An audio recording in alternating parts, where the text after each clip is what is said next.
भक्ति का बल, धर्म की तलवार, सत्य की ढाल और मां के आशीर्वाद का मंगल कवच है मेरे पास। और जिसके पास इन चारों की शक्ति हो, वो कभी नहीं हार सकता।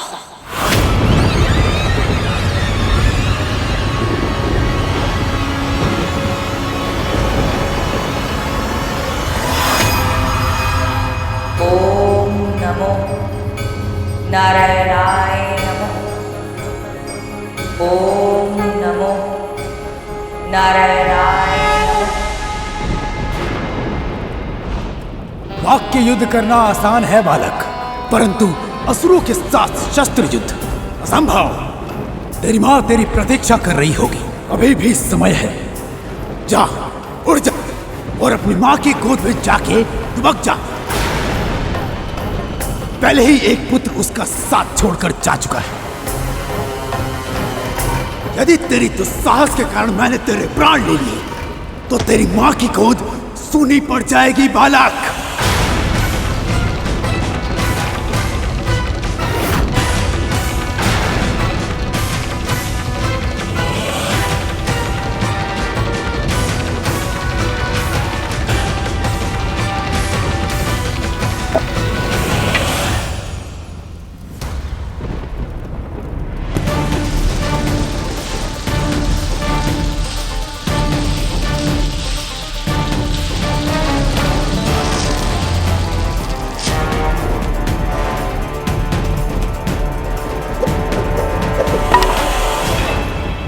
प्राणों की चिंता में परोपकार से मुंह नहीं मोड़ सकता मैं।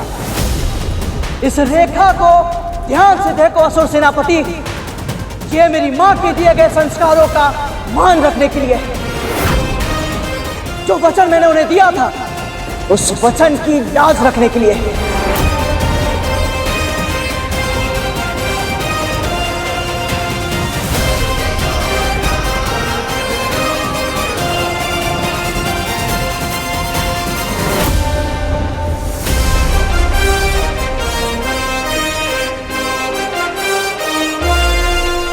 यदि आपकी सेना का कोई एक भी योद्धा मुझे पराजित करके इस रेखा को पार कर लेगा, तो मैं स्वयं अपनी हार मानकर यहां से चला जाऊंगा।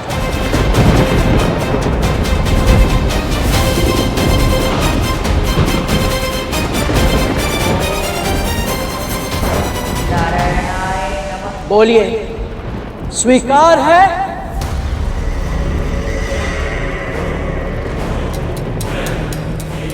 अति किसी भी वस्तु की बुरी होती है बालक, और तेरे इस अत्यधिक आत्मविश्वास ने मेरी समस्या को अपने आप ही दूर कर दिया। असुर सेना को ललकारा है तूने, और वो भी इस तुच्छ रेखा से।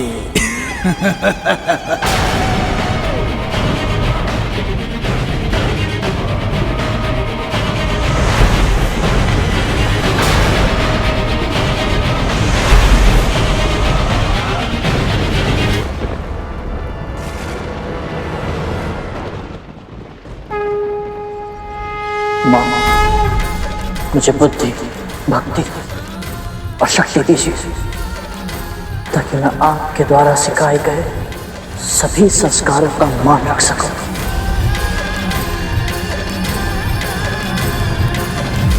माता विंता का पुत्र गरुड़ है ये। जैसे उनका पहला पुत्र शारीरिक रूप से दुर्बल था, अवश्य ही ये मानसिक रूप से दुर्बल है। इसने हमें चुनौती दी है, हमें। यदि इसकी खींची हुई सीमा रेखा को हमने पार कर लिया, तो ये अपना पराजय स्वीकार कर हमारे मार्ग से हट जाएगा। अल्पायु में ही स्वयं पर इतना गर्व? क्या इसमें है देवताओं या विष्णु का कोई षड्यंत्र? षड्यंत्र की गंध को सूंघना वज्रांग अच्छी तरह जानता है सुमाली, पर ये पक्षी तो केवल मोंग मोंग मोंग के रट लगाए हुए है। इसे इसकी मां के पास भेजने के लिए हमारे साधारण सैनिक ही पर्याप्त है।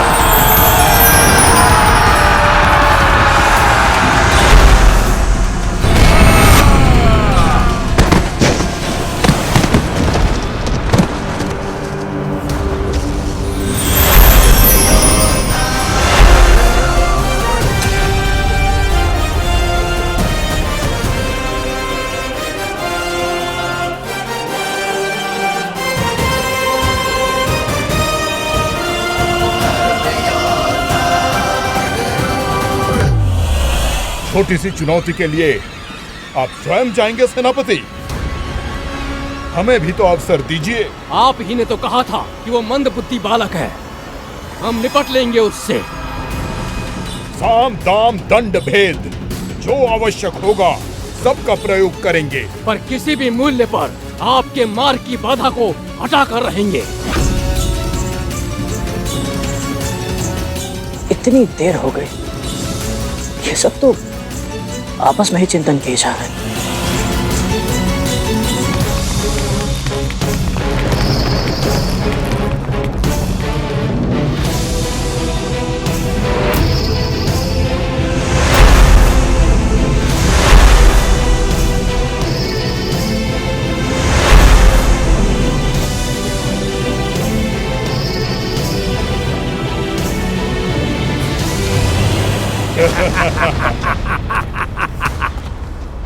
ऐसे आश्चर्यचकित होकर क्या देख रहे हो छोटे भाई? हम तुम्हारे लिए भोजन लाए हैं। ना जाने कब से प्रहरी बने बैठे हो, ना कुछ खाया है और ना कुछ पिया है, इसलिए तो तुम्हारे लिए ये भोजन लाए हैं। लो, अच्छे से खाओ और अपनी भूख मिटाओ। फिर तुम आराम से अपनी माँ की संस्कारों की कथा सुनाना। हम अपनी माँ की बातें कहेंगे, तुम अपनी माँ की बातें बताना।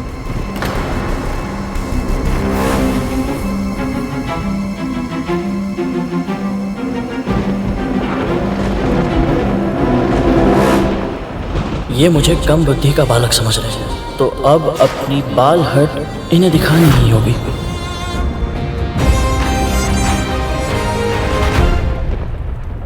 भोजन? आप दोनों का बहुत बहुत बहुत धन्यवाद।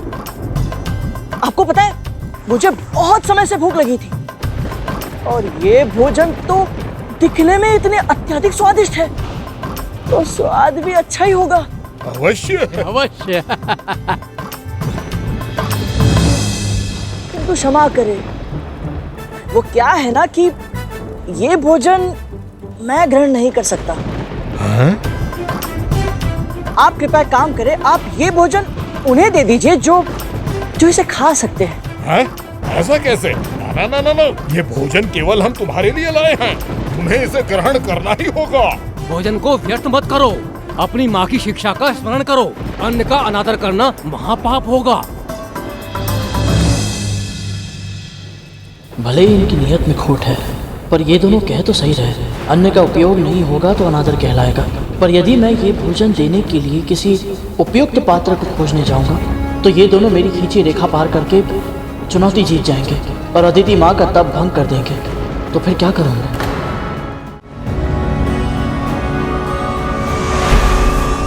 इस संसार में अनेक ब्रह्मांड हैं गरुड़, और प्रत्येक ब्रह्मांड में ब्रह्मा, विष्णु और महेश भिन्न भिन्न समय पर प्रकट होते हैं।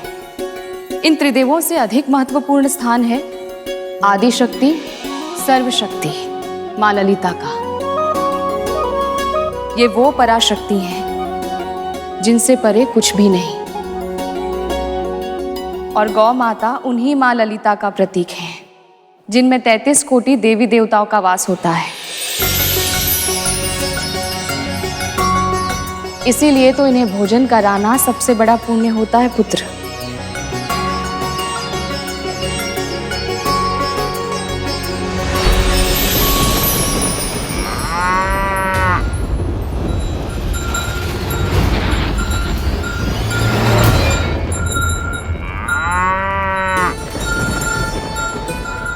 प्रणाम गौ माता।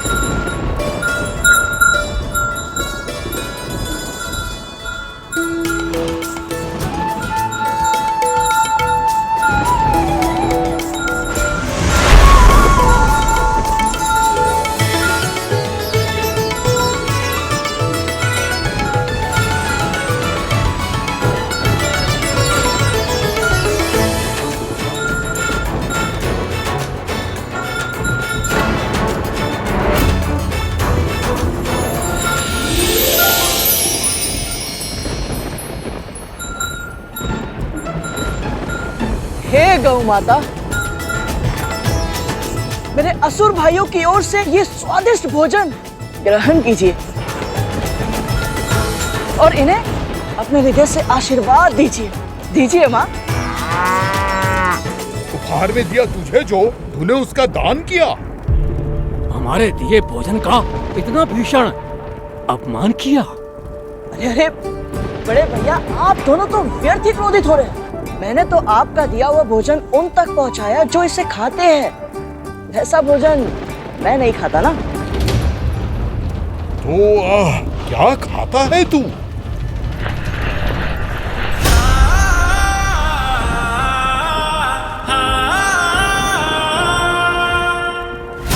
आप जानना चाहते हैं मैं क्या खाता हूँ?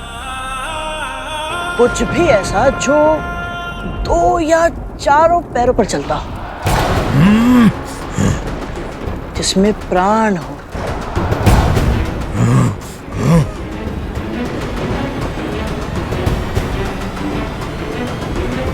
वैसे आप दोनों मेरे खाने के लिए उपयुक्त हैं। हाँ, तो बोलिए, दोनों में से पहले किसे खाओ? जीवा संभाल बालक, जानता नहीं किससे बात कर रहा है तू। अबोध है तू, स्वयं ही अपनी मृत्यु को आमंत्रित कर रहा है।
क्षमा कीजिएगा। ओहो हो, आप दोनों तो अपना परिचय देने से पहले ही मिट्टी में मिल गए। एक काम कीजिए, आप दोनों जाइए और अपना मुंह धोकर आइए। उसके बाद चाहे तो फिर इस रेखा को पार करने का प्रयास कर सकते हैं आप।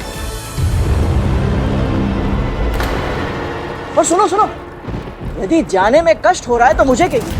जैसे भोजन को गौ माता तक पहुंचाया था, वैसे आप दोनों को भी जलाशय तक पहुंचा सकता हूं। क्या कहते हो? चलिए।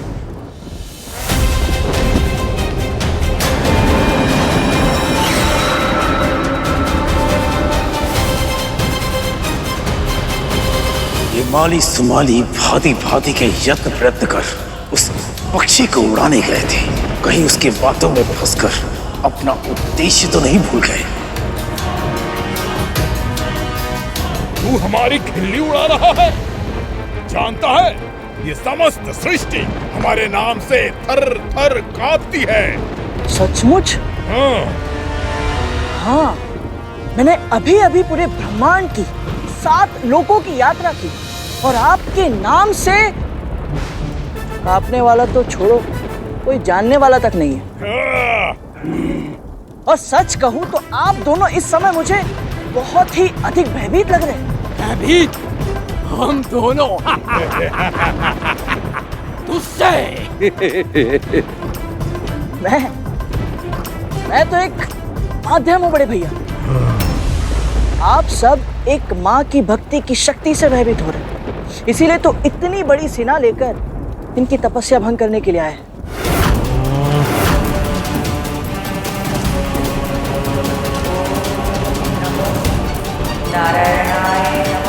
यदि अब भी ठीक से समझ में नहीं आया तो समझ लीजिए, चाहे कुछ भी हो जाए, मैं आपका ये कुटिल उद्देश्य पूरा नहीं होने दूंगा। बहुत बोल चुका है तू।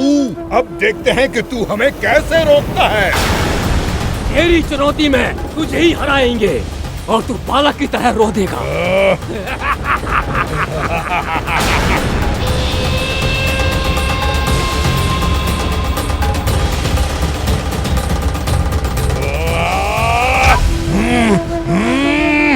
जाओ सुमाली, शीघ्र रेखा पार करो।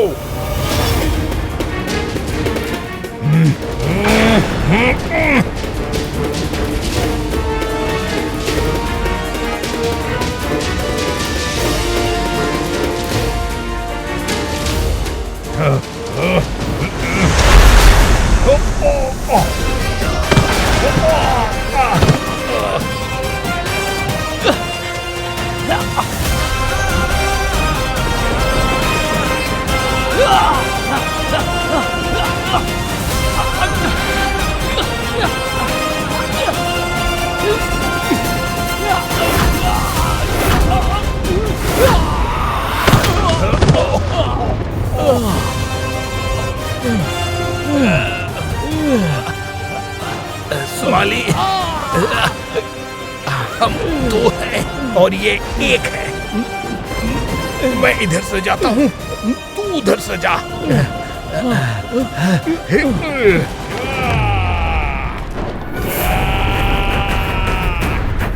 पहले किसे रोको?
लगता है मेरा परिचय आपको ठीक से नहीं मिला जरांग भैया।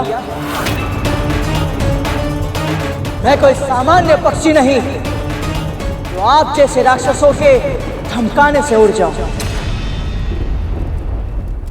मां विंता का पुत्र हूं मैं और धर्म की रक्षा करना मेरा कर्तव्य है। धर्म की रक्षा के लिए मैं प्राण दे भी सकता हूं और प्राण ले भी सकता हूं।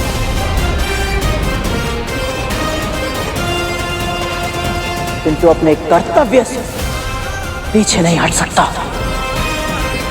आपको जो करना है कीजिए, जितने योद्धा भेजना है भेजिए।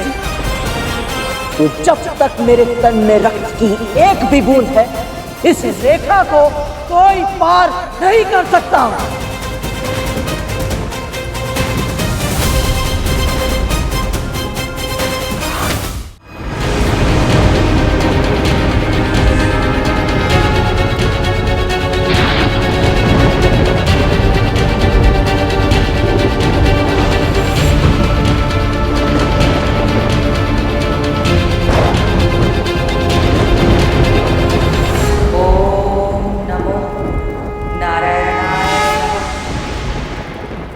तक मैं इसे सामान्य पक्षी समझ रहा था।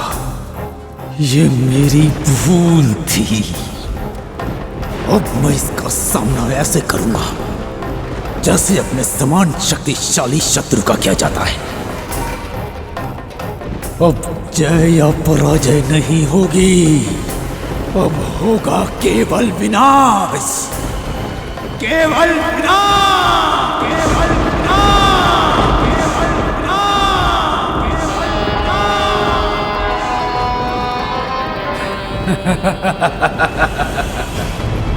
आज तक मैंने किसी पक्षी को अपना आहार नहीं बनाया। अब मैं इसके कोमल मांस का स्वाद चखूंगा। तुम सब भी खाना। इसका विशालकाय तन हमारी भूख मिटाने के लिए पर्याप्त है।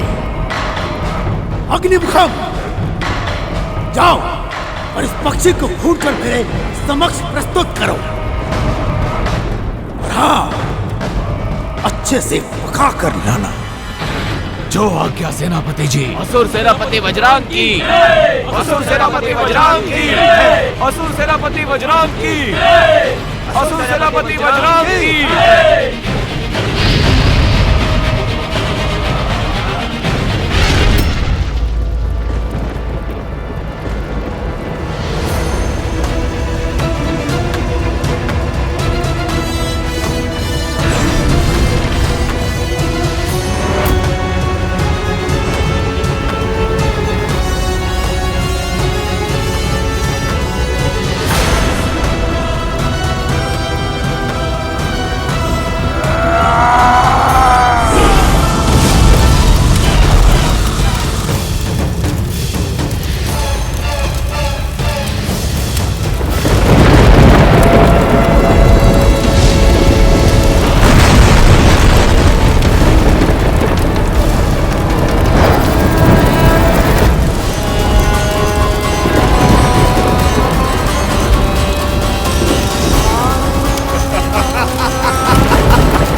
तेरा अंतिम क्षण निकट है, स्मरण कर अपने भगवान को।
क्या हुआ? पंख जल गया पक्षी? त्वचा को कष्ट पहुंचा? इस कष्ट को अनुभव कर और सोच कि जिसकी एक सांस तेरी ये स्थिति कर सकती है, उसे क्रोध आ गया तो तेरा क्या होगा? अभी भी समय है पक्षी, उड़ जा यहां से और अपनी जान बचा ले। मैंने प्रण लिया है कि मेरी अंतिम सांस तक इस तपोभूमि की रक्षा करूंगा। तो फिर अब तू अंतिम सांस लेगा इसी क्षण।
इसकी आसुरी शक्ति पत्थर भी जला सकती है।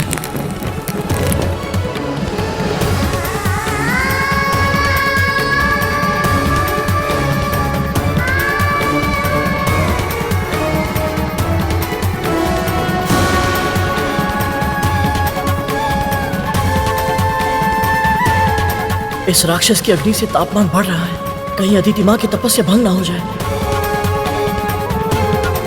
इसे बचाने के लिए तूने अपने हाथ जला दिए। अब फंस गया तो अग्निमुख निष्ठुर है, अग्नि प्रखर है और चुनाव कठिन है। अब तो इस देव माता के प्राण बचाएगा या स्वयं के?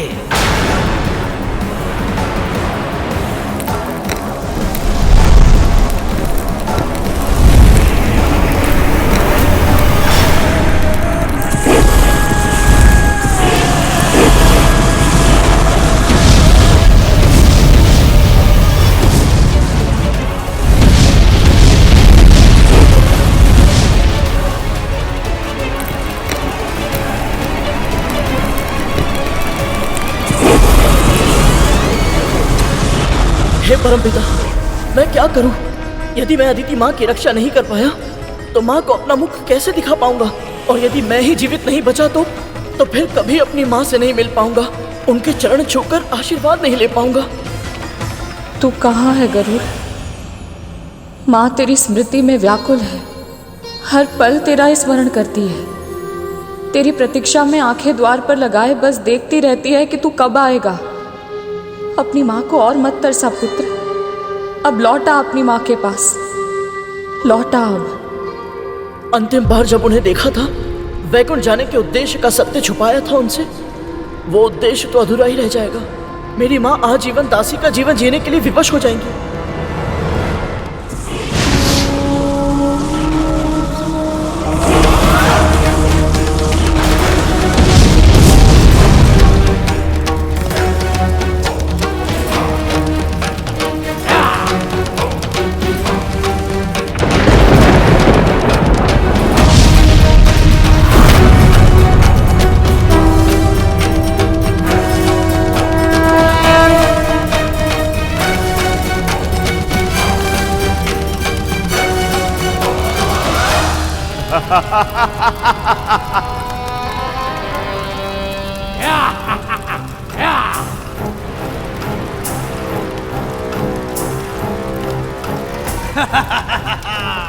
उत्तम, अति उत्तम अग्निमुखम, तुमने अपने शत्रु का सर्वनाश कर दिया, अपनी उपयोगिता सिद्ध कर दी तुमने। बधाई हो सेनापति, आप अपने उद्देश्य में सफल रहे।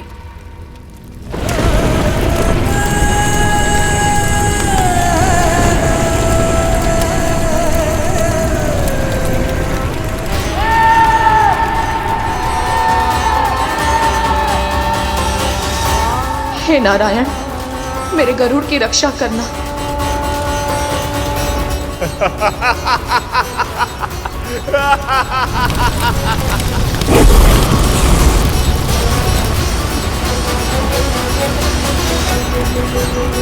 कहा था ना, तेरा अंतिम क्षण निकट है। स्मरण कर अपने भगवान को।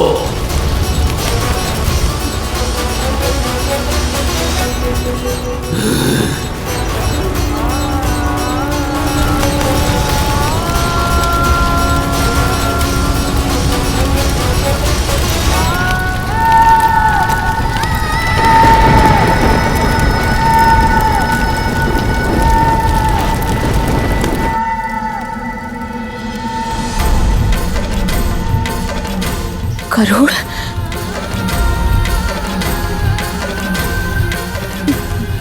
मेरा मन क्यों घबरा रहा है? कहीं ये किसी दुर्घटना की चेतावनी तो नहीं है? प्रभु, मेरी आशंका का समाधान कीजिए, मुझे कुछ संकेत दीजिए।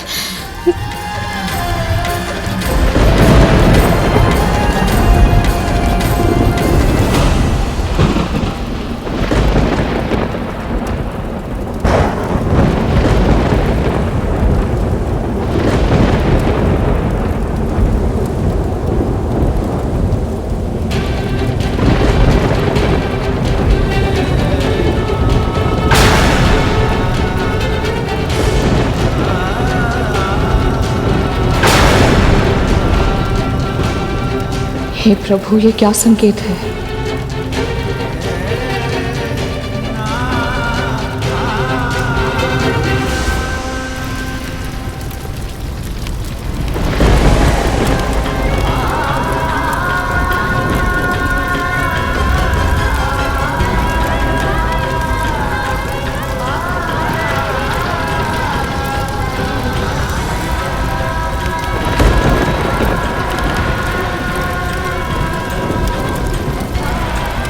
मुझे क्षमा करना माँ।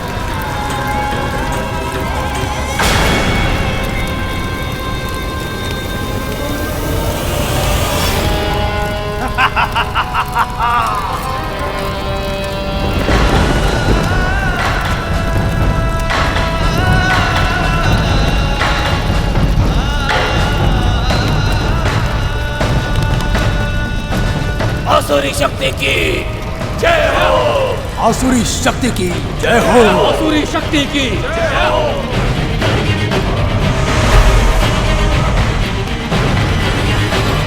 असुर सेनापति वज्रांग की जय। असुर सेनापति वज्रांग की जय।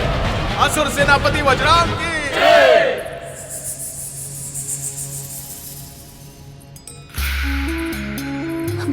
महारानी, अच्छा किया तू आ गई।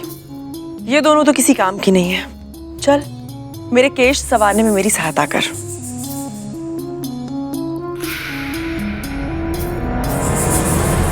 महारानी, मुझे लगता है गरुड़ के साथ कुछ अनहोनी हुई है। क्या हो गया? उसके प्राण पखेरु उड़ गए क्या? दीदी,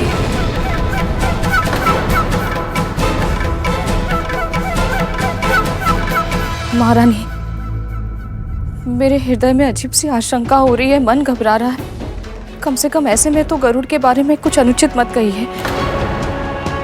मुझे आभास हो रहा है कि मेरा पुत्र अवश्य किसी भीषण संकट में फंस गया है। तुझे आभास हो रहा है? कैसे? अब आइए मेरे साथ।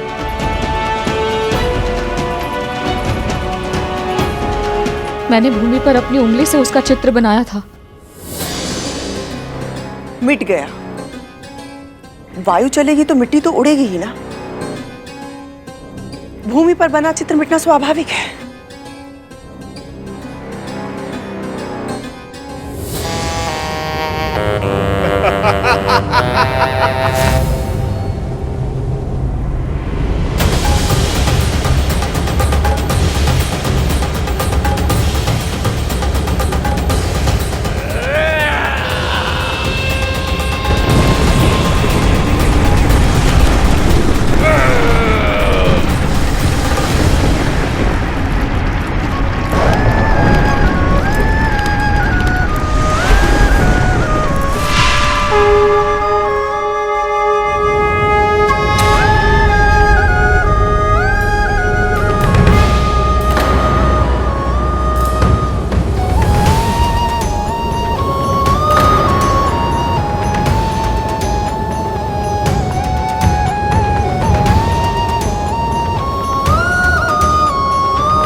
गरुड़,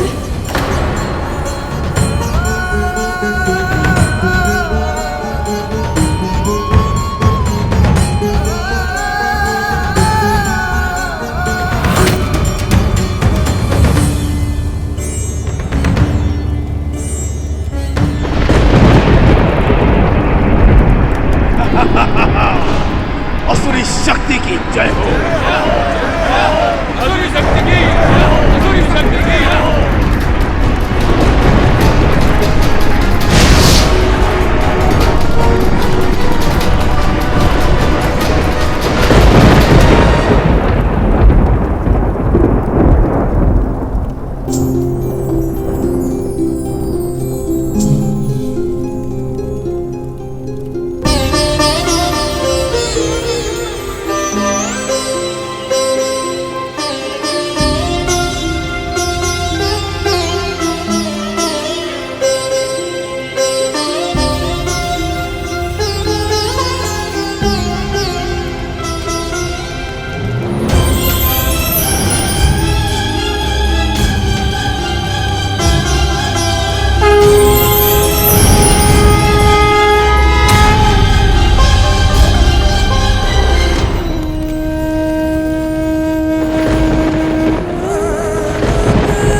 कैसे हो सकता है?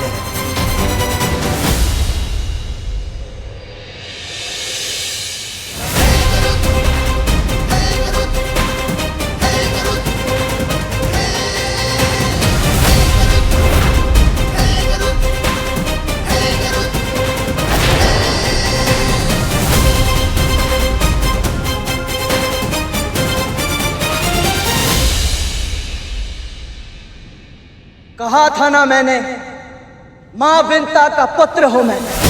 धर्म की रक्षा के लिए प्राण दे भी सकता हूं और प्राण दे भी सकता हूं। जब तक मैं अपना वचन पूरा नहीं कर देता, अपनी मां को दास्ता से मुक्त नहीं करा देता, तब तक मृत्युराज यम भी मेरे प्राण हरण नहीं करेंगे।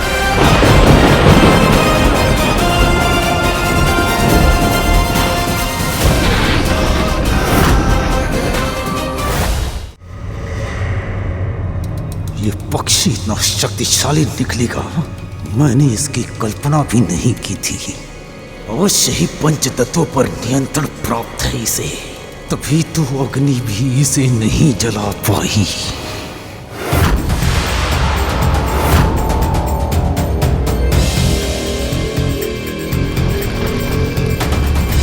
लगता है समय व्यर्थ करना मूर्खता है।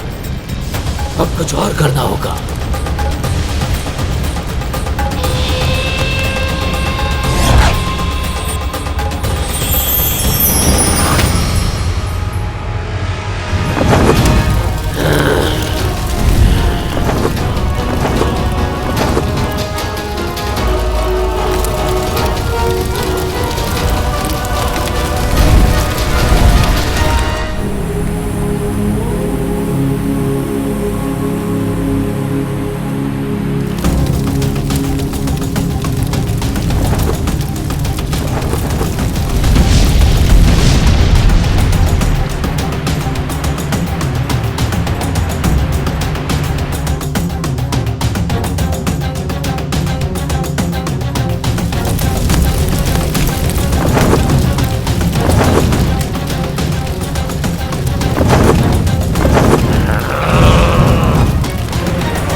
अग्निमुखम गरुड़ को ऊंचे आकाश में ले गया है। यही सही समय है असुरों, जाओ लक्ष्य को प्राप्त करो, उस सीमा को पार करो, जाओ।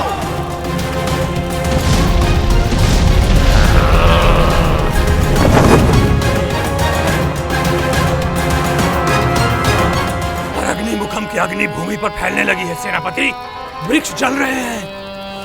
हाँ, तो तुम भी चल जाओ, अपने तन को समाधि बना लो। असुर शक्ति के इस यज्ञ में यदि स्वयं की आहुति बनानी पड़े तो अवश्य दो, परंतु स्मरण रहे असुरों, भस्म होने से पहले तुम्हें उस सीमा रेखा को पार करके अपने लक्ष्य को प्राप्त करना है। अब जाओ, जाओ।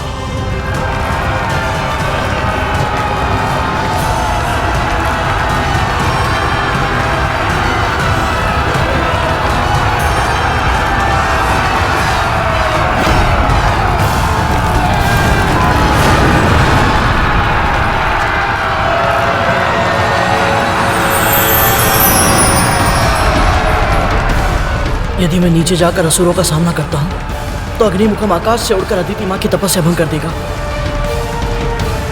और यदि मैं अग्निमुखम को रोकने का प्रयत्न करता हूं तो ये सैनिक रेखा पार करके अदिति मां तक पहुंच जाएंगे। तो मैं क्या करूं?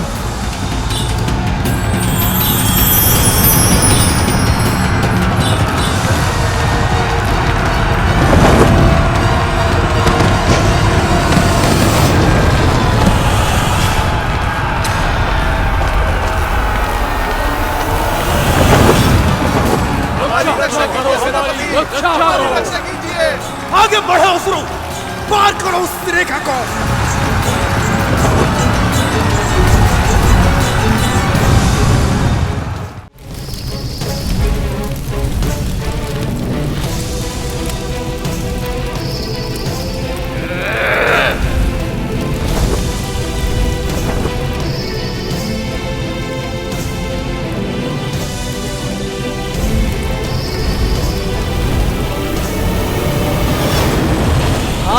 अग्निमुख, तुम मुझे पराजित नहीं कर सकते।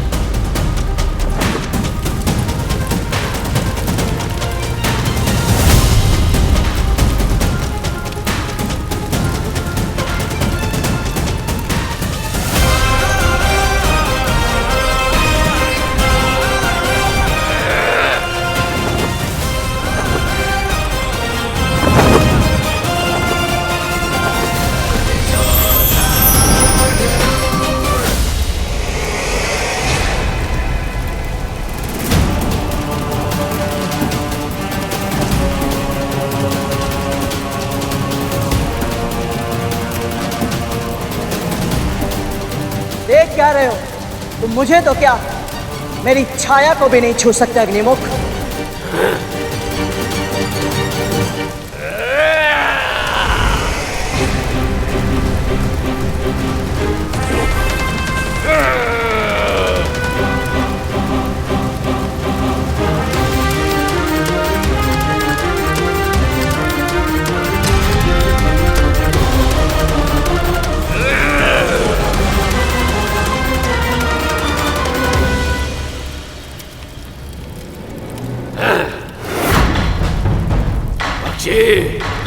मैं वो अग्नि हूं जिसे जल भी बुझा नहीं सकता।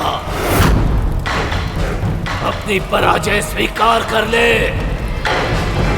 मैं तुझे प्राण दान दे दूंगा।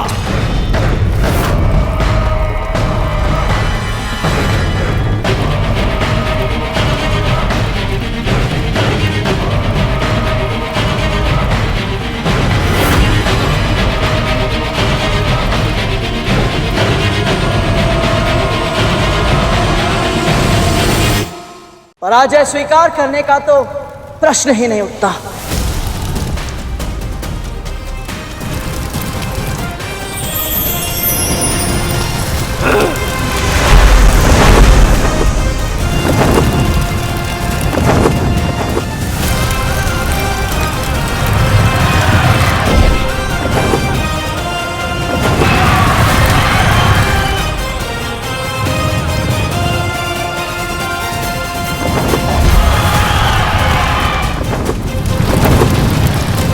तापमान बढ़ रहा है। यदि शीघ्र ही कुछ नहीं किया तो असुरों के अदिति मां तक पहुंचे बिना ही उनका तप भंग हो जाएगा।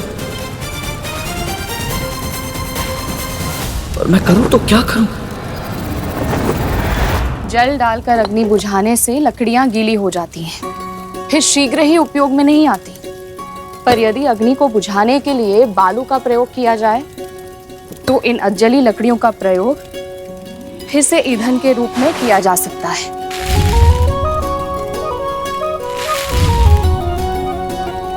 प्राकृतिक संसाधनों को व्यर्थ करना अनुचित है गरुड़। हमें सदैव उनका अधिक से अधिक उपयोग करना चाहिए।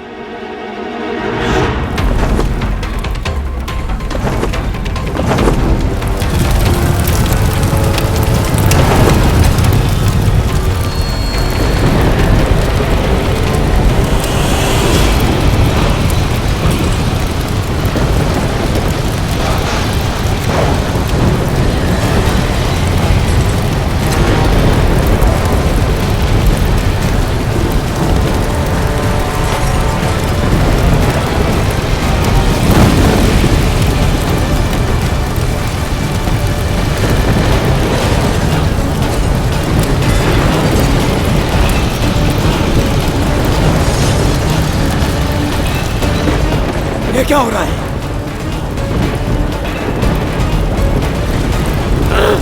ये कैसे हो रहा है?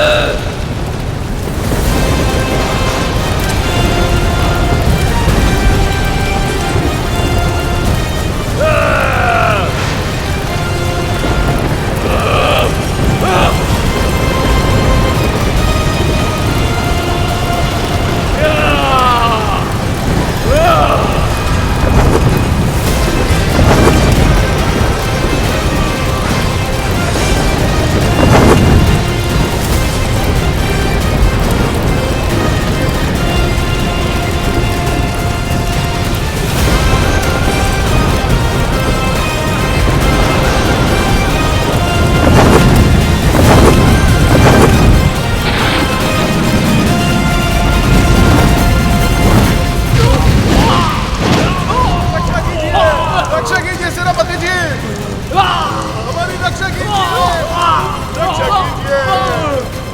रक्षा कीजिए, सेनापति, हमारी रक्षा कीजिए। असंभव!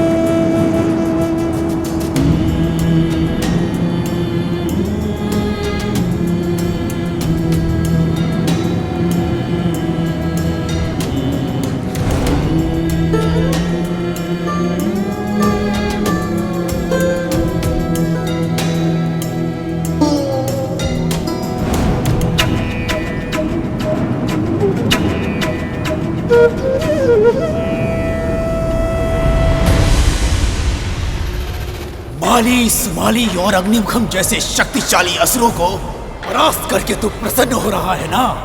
परंतु तेरी ये प्रसन्नता अधिक समय तक नहीं रहेगी करो। चाहे मुझे कुछ भी करना पड़े, कोई भी मूल्य चुकाना पड़े, परंतु मैं तेरी खींची हुई रेखा अवश्य पार करके रहूंगा।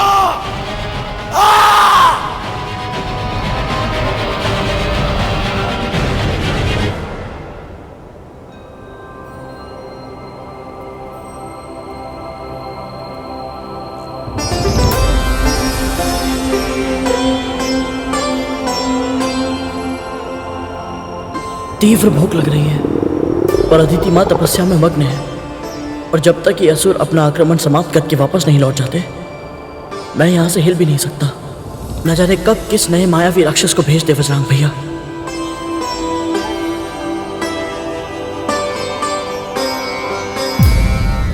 किसी भी विजय का सबसे बड़ा कारण होता है शत्रु के हृदय में उसका भय। यदि देवताओं को यह पता चल गया कि इस अल्पायु गरुड़ ने हम असुरों को घुटने टेकने पर विवश कर दिया है, तो उनके हृदय में हमारा भय समाप्त हो जाएगा। यदि शीघ्र ही इसे मार्ग से नहीं हटाया गया, तो समस्त ब्रह्मांड में हम असुर एक उपहास का पात्र बन जाएंगे सेनापति। सेनापति, गुरु भार्गव के आशीर्वाद के बिना ही केवल अपनी चित्ता की भस्म से ये पक्षी पुनर्जीवित हो सकता है। तो सोच कर देखिए, यदि देव माता अदिति अपनी तपस्या पूरी करके विष्णु का आशीर्वाद प्राप्त करने में सफल हो गई, तो वो अपने पुत्रों के लिए कितनी अकल्पनीय शक्तियां प्राप्त कर सकती है। गायरों जैसी बातें करना बंद करो।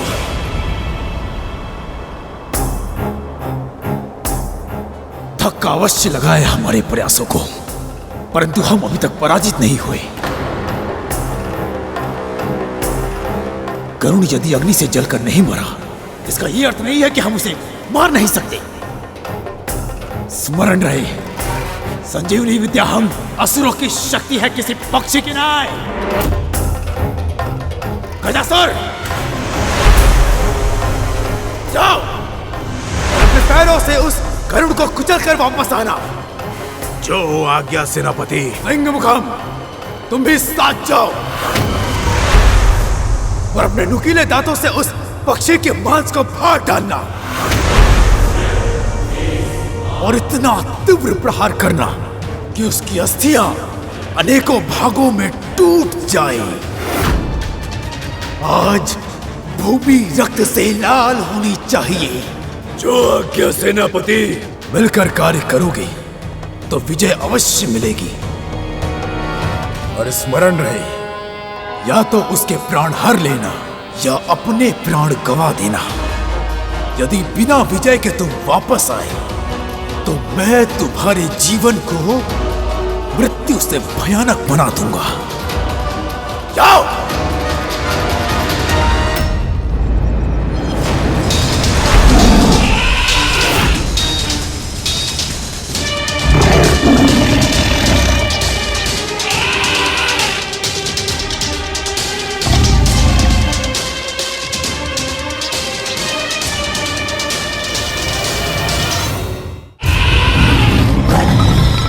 जिस गति से आ रहे हो उससे दुगनी गति से वापस लौट जा। पहले माली और सोमाली ने मुझे भूख का अनुभव कराया, फिर अग्निमुखम के कारण मेरी भूख और भी बढ़ गई। और तुम दोनों ये बात तो जानते ही होगे कि यदि भूख लगी हो और भोजन ना मिले, क्रोध पर नियंत्रण नहीं रहता। चले जाओ वापस।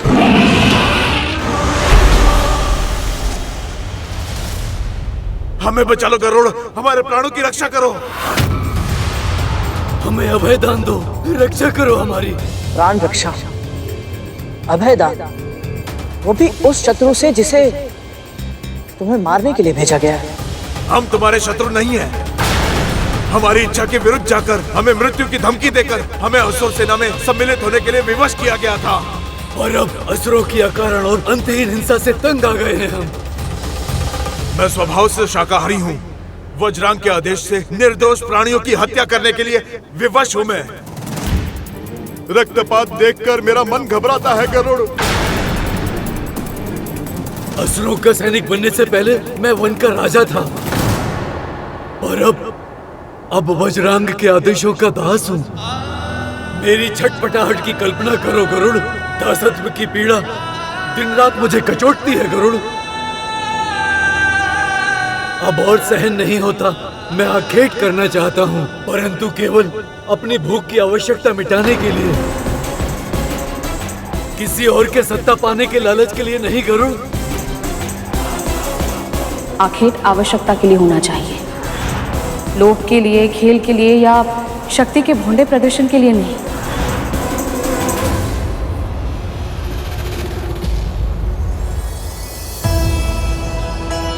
मेरी माँ ने भी मुझे यही सिखाया है, और आप दोनों ऐसा सोचते हैं ये जानकर मुझे बहुत अच्छा लगा। पर वज्रांग भैया की सेना में आप दोनों को रहना नहीं है, तो फिर ये बात आप उन्हें क्यों नहीं बता देते? क्योंकि वो कभी नहीं समझेंगे। हमारे प्राण ले लेंगे वो, या फिर ऐसा जीवन जीने पर विवश कर देंगे जो कि मृत्यु से भी भयानक होगा। हमें उनके अधीन हुए बहुत वर्ष हो गए, लेकिन आज तक ऐसा कोई योद्धा नहीं मिला जो उनको चुनौती दे सके। केवल आप ही हैं जो संजीवनी विद्या के बिना भी मृत्यु के द्वार से सकुशल वापस आए हैं। यदि समस्त संसार में कोई हमें वज्रांग के क्रोध और दंड से बचा सकता है, तो वो केवल तुम हो भाई गरुड़, केवल तुम।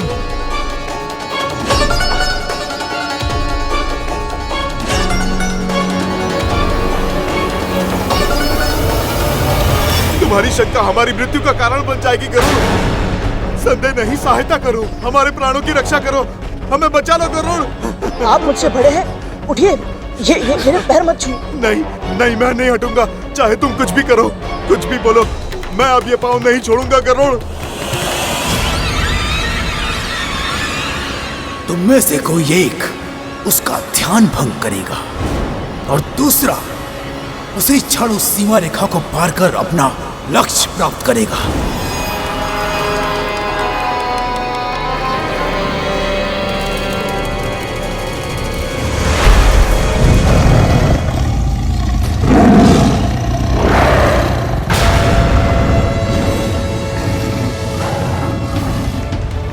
छल हुआ मेरे साथ।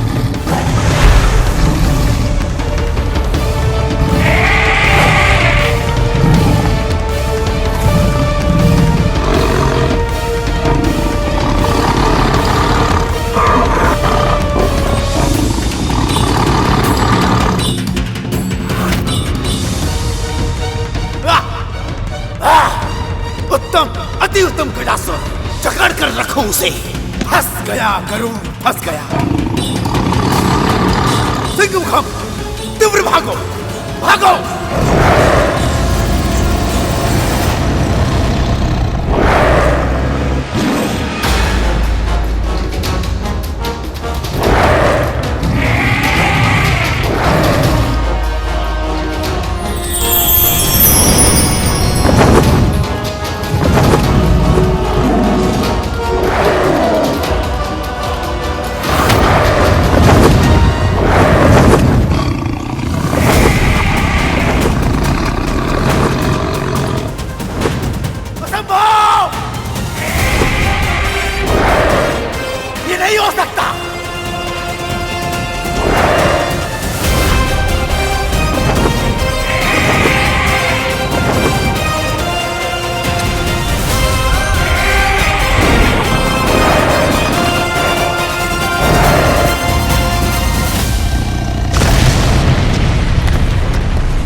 भूख इतना अधिक सताएगी तो मैं अदिति माँ की रक्षा के दायित्व पर अपना ध्यान कैसे केंद्रित कर पाऊंगा?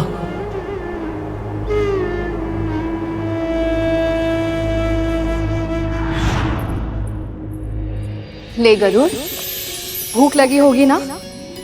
भर पेट भोजन करना। बढ़ते तन को पोषण की आवश्यकता होती है।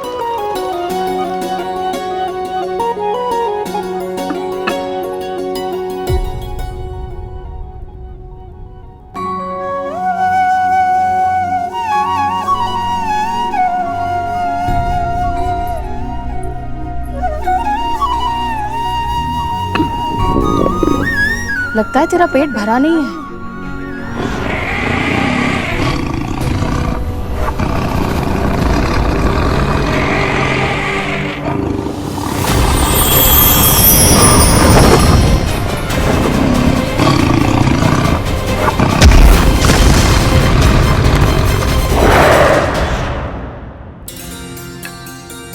ले,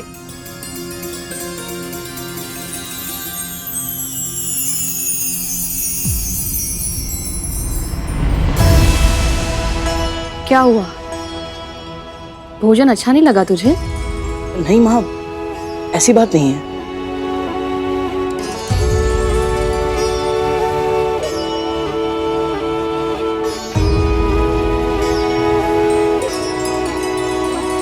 स्वाद तो अच्छा है और कद्रू दीदी को भी मेरे हाथ का भोजन स्वादिष्ट लगता है, तो तुझे क्यों नहीं अच्छा लग रहा? पता नहीं माँ, इस भोजन से मेरी भूख मिटती ही नहीं है। मैं जानता हूँ आप बहुत श्रम से, बहुत मन से मेरे लिए भोजन बनाती है, पर न जाने क्यों मुझे स्वाद ही नहीं आता माँ। और ये भोजन खाने का मेरा मन नहीं करता। मुंह खोल अपना, दिखा मुझे।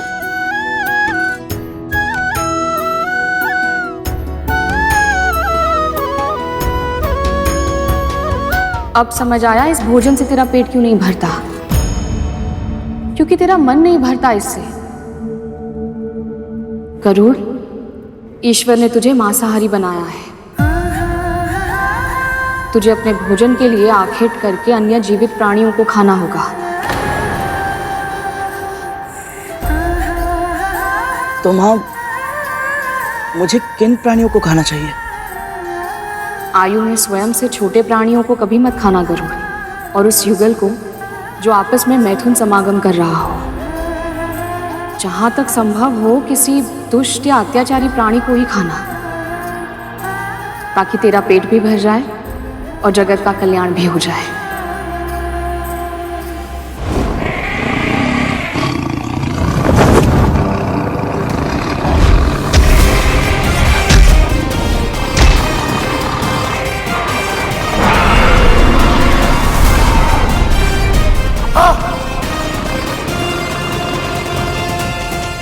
असंभव है ये गजासुर को निकल गया।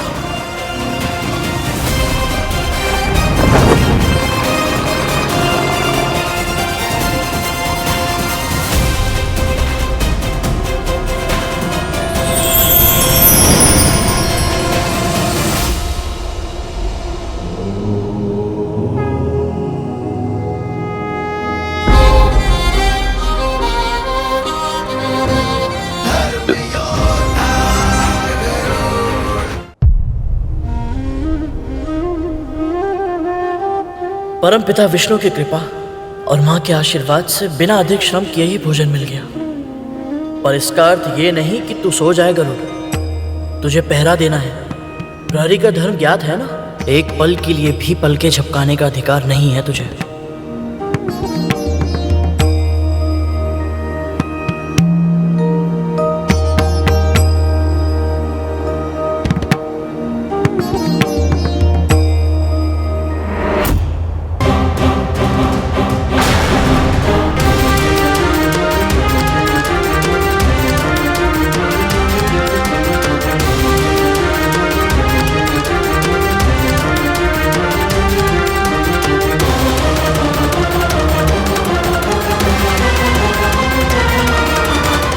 ये रेखा पार करने के लिए नहीं आ रहा था। क्या गरुड़, इतने बड़े बड़े असुरों से युद्ध किया और एक साधारण बारहसिंगा से भयभीत हो गया।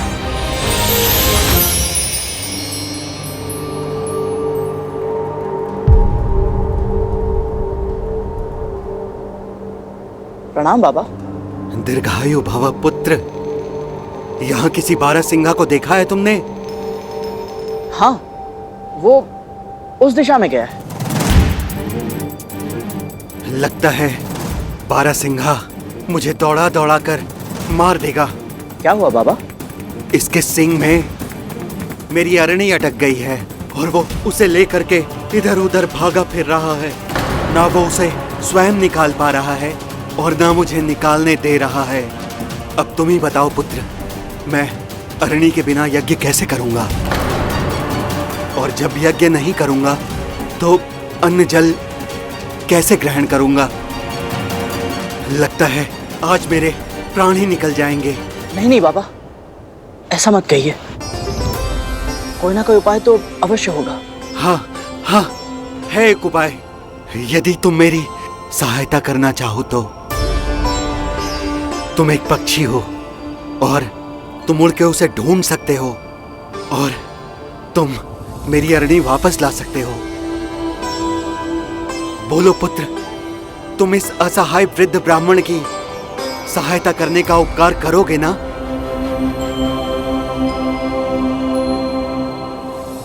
माँ ने सिखाया है, जब भी अवसर मिले परोपकार अवश्य करना चाहिए और ब्राह्मण देवता की सहायता तो सदैव करनी चाहिए। और यदि मैं इनकी अरणी लेने चला गया तो मैं अदिति माँ की तपस्या की रक्षा कैसे कर पाऊंगा?